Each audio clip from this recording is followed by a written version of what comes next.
දැන් අවුරුදු දෙකකටත් ආසන්න වෙනවා මම මේකෙම තමයි හොස්පිටල් එකෙන් බෙහෙත් කරන්නේ එහෙම බබාලට විශේෂයෙන්ම බබාලට මම මේ පාර මේ බබාව ඇඩ්මිට් කරේ මෙයාට උණයි වමනේ යනවා බඩ රිදෙන එකට ડોක්ටර්ස්ලාගේ ඉඳලම කාර්ය මණ්ඩලය හැමෝම හොඳයි නවතින රූම් එකේ ඉඳලම කැම බීමයි එතකොට නර්ස්ලාගේ ඉඳලා හැමදේම අපිට අර ගෙදර ඉන්නා වගේ දැනෙන්නේ කිසි වෙනසක් නැහැ හැමදේම හොඳට සිද්ධ වෙනවා ඒ වගේම බේත් හේතුයි මේ ස්පෙෂලිස්ට්ලා ડોක්ටර්ස්ලා හැම ගෙන්නනවා අපේ හැම ඕන පාකමක්ම ඇත්තටම නාවින මෙඩිකල් එකෙන් අපිට සිද්ධ වෙනවා වෙන තැනකට යන්න අවශ්‍යතාවයක් කියලා නම් අපි හිතන්නේ හැම මෙව්වේ එකෙදිම අපි නාවින මෙඩිකල් එකට තමයි එන්නේ දැන් මම එන්නත් ඇවිල්ලා අවුරුදු දෙකක් විතර සම්පූර්ණ වෙන්න එනවා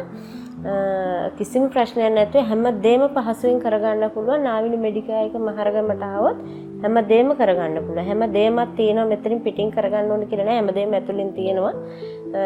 කිසි ප්‍රශ්නයක් නැතුව හැමදේම පහසුවෙන් කරගන්න පුළුවන් නාවින මෙඩිකල් එකට ආවොත් එහෙම